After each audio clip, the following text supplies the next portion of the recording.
श्री स्वामी समर्थ. जय जय स्वामी समर्थ. अधिक मास अमावस्या, अधिक महिन्याची समाप्ती. अधिक मास अमावस्या तिथी सोमवती अमावस्या यावर्षी आली आहे. ही जी अमावस्या असते ती समर्पित असते पितरांच्या सेवेसाठी आणि म्हणूनच या दिवशी पितृ गायत्री मंत्र अवश्य पठन श्रवण करा. ओम पितृगणाय विद्महे जगतधारिणी धीमहि तन्नो पितृ प्रचोदयात्. ओम पितृगणाय विद्महे जगतधारिणी धीमहि तन्नो पितृ प्रचोदयात्. ओम पितृगणाय विद्महे जगतधारिणी धीमहि तन्नो पितृ प्रचोदयात्. ओम पितृगणाय विद्महे जगतधारिणी धीमहि तन्नो पितृ प्रचोदयात्. ओम पितृगणाय विद्महे जगतधारिणी धीमहि तन्नो पितृ प्रचोदयात्. ओम पितृगणाय विद्महे जगतधारिणी धीमहि तन्नो पितृ प्रचोदयात्. ओम पितृगणाय विद्महे जगतधारिणी धीमहि तन्नो पितृ प्रचोदयात्. ओम पितृगणाय विद्महे जगतधारिणी धीमहि तन्नो पितृ प्रचोदयात्. ओम पितृगणाय विद्महे जगतधारिणी धीमहि तन्नो पितृ प्रचोदयात्. ओम पितृगणाय विद्महे जगतधारिणी धीमहि तन्नो पितृ प्रचोदयात्. ओम पितृगणाय विद्महे जगतधारिणी धीमहि तन्नो पितृ प्रचोदयात्. ओम पितृगणाय विद्महे जगतधारिणी धीमहि तन्नो पितृ प्रचोदयात्. ओम पितृगणाय विद्महे जगतधारिणी धीमहि तन्नो पितृ प्रचोदयात्. ओम पितृगणाय विद्महे जगतधारिणी धीमहि तन्नो पितृ प्रचोदयात्. ओम पितृगणाय विद्महे जगतधारिणी धीमहि तन्नो पितृ प्रचोदयात्. ओम पितृगणाय विद्महे जगतधारिणी धीमहि तन्नो पितृ प्रचोदयात्. ओम पितृगणाय विद्महे जगतधारिणी धीमहि तन्नो पितृ प्रचोदयात्. ओम पितृगणाय विद्महे जगतधारिणी धीमहि तन्नो पितृ प्रचोदयात्. ओम पितृगणाय विद्महे जगतधारिणी धीमहि तन्नो पितृ प्रचोदयात्. ओम पितृगणाय विद्महे जगतधारिणी धीमहि तन्नो पितृ प्रचोदयात्. ओम पितृगणाय विद्महे जगतधारिणी धीमहि तन्नो पितृ प्रचोदयात्. ओम पितृगणाय विद्महे जगतधारिणी धीमहि तन्नो पितृ प्रचोदयात्. ओम पितृगणाय विद्महे जगतधारिणी धीमहि तन्नो पितृ प्रचोदयात्. ओम पितृगणाय विद्महे जगतधारिणी धीमहि तन्नो पितृ प्रचोदयात्. ओम पितृगणाय विद्महे जगतधारिणी धीमहि तन्नो पितृ प्रचोदयात्.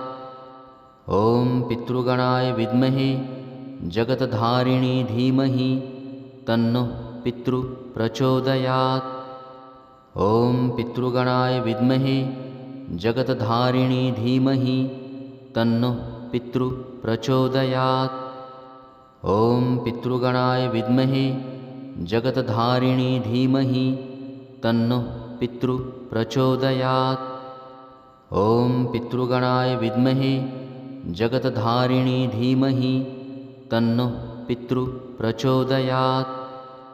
ओम पितृगणाय विद्महे जगतधारिणी धीमहि तन्नो पितृ प्रचोदयात्. ओम पितृगणाय विद्महे जगतधारिणी धीमहि तन्नो पितृप्रचोदयात्। ॐ पितृगणाय विद्महे जगत्धारिणी धीमहि तन्नो पितृप्रचोदयात्। ॐ पितृगणाय विद्महे जगत्धारिणी धीमहि तन्नो पितृप्रचोदयात्। ॐ पितृगणाय विद्महे जगत्धारिणी धीमहि तन्नो पितृप्रचोदयात्। ॐ पितृगणाय विद्महे जगत्धारिणी धीमहि तन्नो पितृप्रचोदयात्।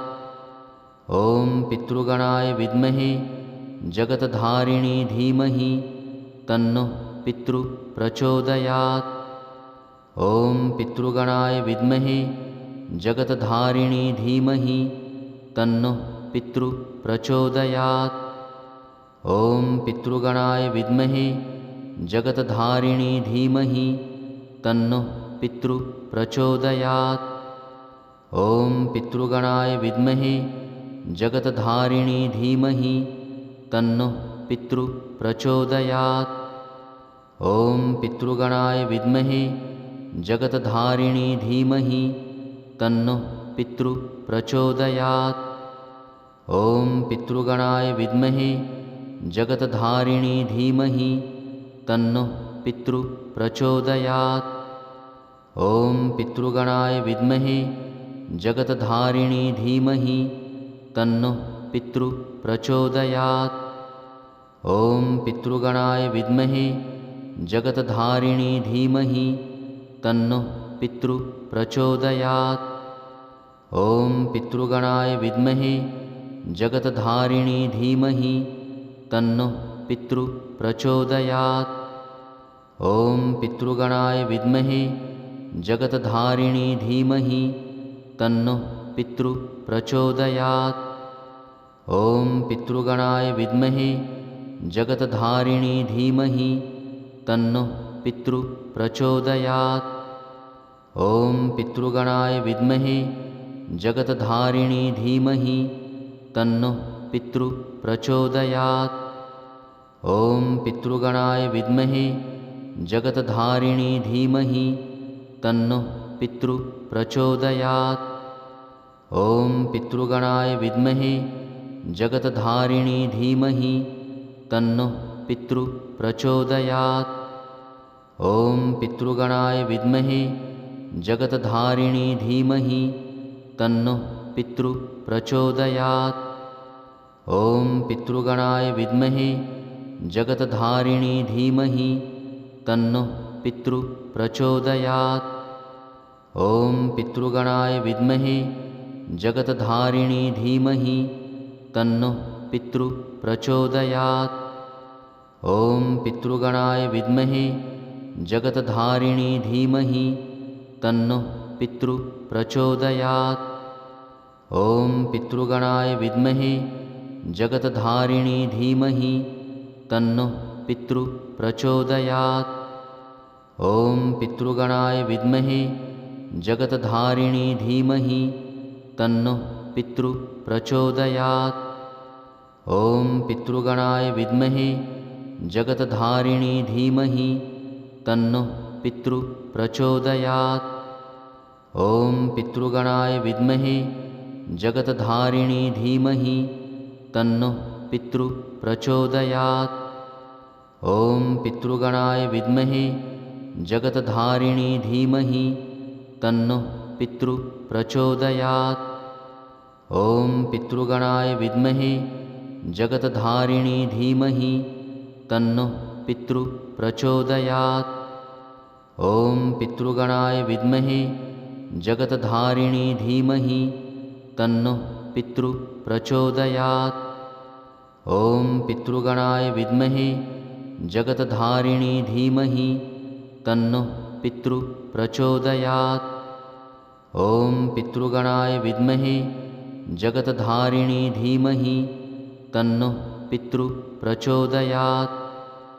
ॐ पितृगणाय विद्महे जगत्धारिणी धीमहि तन्नो पितृप्रचोदयात्।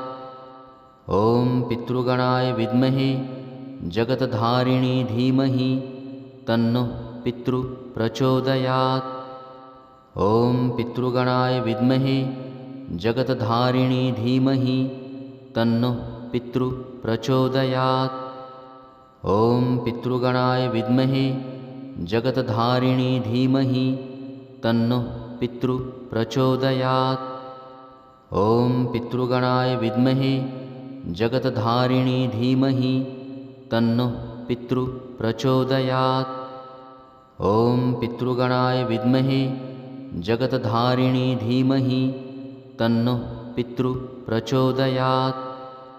ॐ पितृगणाय विद्महे जगत्धारिणी धीमहि तन्नो पितृप्रचोदयात्। ॐ पितृगणाय विद्महे जगत्धारिणी धीमहि तन्नो पितृप्रचोदयात्। ॐ पितृगणाय विद्महे जगत्धारिणी धीमहि तन्नो पितृप्रचोदयात्। ॐ पितृगणाय विद्महे जगत्धारिणी धीमहि तन्नो पितृप्रचोदयात्। ॐ पितृगणाय विद्महे जगत्धारिणी धीमहि तन्नो पितृप्रचोदयात्। ॐ पितृगणाय विद्महे जगत्धारिणी धीमहि तन्नो पितृप्रचोदयात्। ॐ पितृगणाय विद्महे जगत्धारिणी धीमहि तन्नो पितृप्रचोदयात्। ॐ पितृगणाय विद्महे जगत्धारिणी धीमहि तन्नो पितृप्रचोदयात्। ॐ पितृगणाय विद्महे जगत्धारिणी धीमहि तन्नो पितृप्रचोदयात्।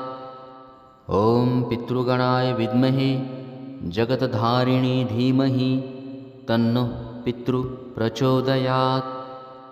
ॐ पितृगणाय विद्महे जगत्धारिणी धीमहि तन्नो पितृप्रचोदयात्। ॐ पितृगणाय विद्महे जगत्धारिणी धीमहि तन्नो पितृप्रचोदयात्। ॐ पितृगणाय विद्महे जगत्धारिणी धीमहि तन्नो पितृप्रचोदयात्। ॐ पितृगणाय विद्महे जगत्धारिणी धीमहि तन्नो पितृप्रचोदयात्।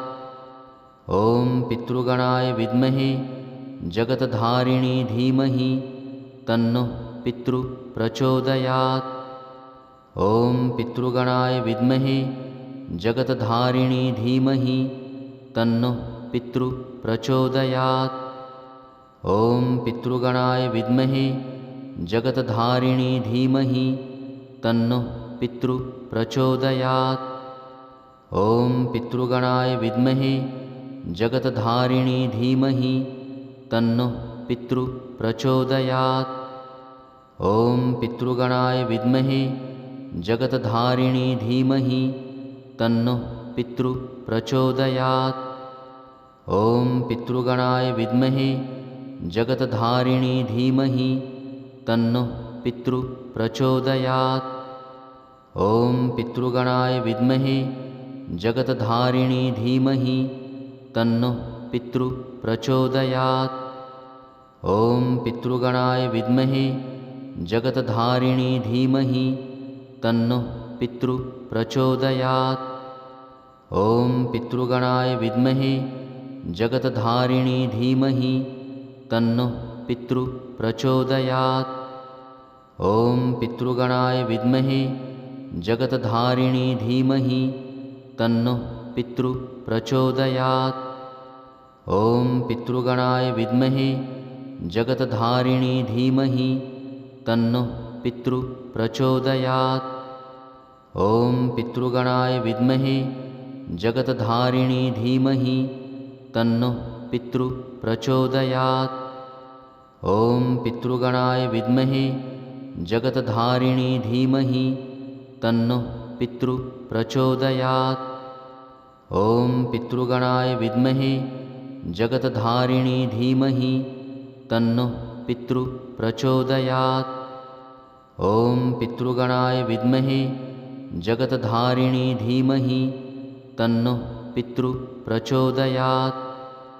ॐ पितृगणाय विद्महे जगतधारिणी धीमहि तन्नो पितृ प्रचोदयात्। ॐ पितृगणाय विद्महे जगतधारिणी धीमहि तन्नो पितृ प्रचोदयात्। ॐ पितृगणाय विद्महे जगतधारिणी धीमहि तन्नो पितृ प्रचोदयात्। ॐ पितृगणाय विद्महे जगतधारिणी धीमहि तन्नो पितृ प्रचोदयात्। ॐ पितृगणाय विद्महे जगतधारिणी धीमहि तन्नो पितृ प्रचोदयात्। ॐ पितृगणाय विद्महे जगतधारिणी धीमहि तन्नो पितृ प्रचोदयात्। ॐ पितृगणाय विद्महे जगतधारिणी धीमहि तन्नो पितृ प्रचोदयात्। ॐ पितृगणाय विद्महे जगतधारिणी धीमहि तन्नो पितृ प्रचोदयात्। ॐ पितृगणाय विद्महे जगतधारिणी धीमहि तन्नो पितृ प्रचोदयात्। ॐ पितृगणाय विद्महे जगतधारिणी धीमहि तन्नो पितृ प्रचोदयात्। ॐ पितृगणाय विद्महे जगतधारिणी धीमहि